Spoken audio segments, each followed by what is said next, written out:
That woman's name is Jess Moore, and she couldn't come to the rally today, but she has sent me a statement to read to you about her experience of being investigated by police for organising a rally on a university campus. Jess writes, "We are facing massive attacks on our right to free speech. We are facing laws that are obviously designed to dissuade activists and trade unionists from speaking out against the war, injustice and against this government.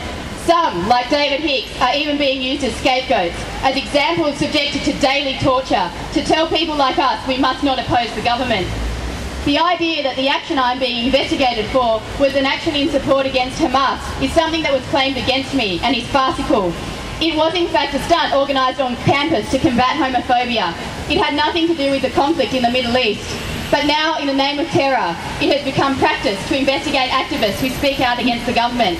And what about the anti-war activists when we do stand up to say that the people of Palestine have the right to self-determination, that the people of Palestine have the right to have a democratically elected government, and that the people of Palestine have the right to defend themselves against occupation?" Yeah!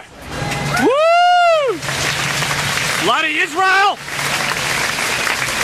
Will we then be locked up under these laws as supporters of terrorism? David Hicks is being used as a political scapegoat, an example to scare those who would oppose Bush and Howard's war on terror. The Australian government has been complicit in the torture and unfair and irregular trial of an Australian citizen to stir up fear and justify an unjust and inhumane war. For me, the investigation I face and the imprisonment and torture of David Hicks exposes the so-called war on terror for what it really is: inhumane and unjust foreign policy, and an excuse for this government to intimidate and silence those who oppose them. It is an excuse to scare activists into silence and terrorise the entire nation for access to oil and markets overseas. John Howard is the real terrorist. Oh yeah! Woo! Shame, Johnny! I'd now like to introduce as our next speaker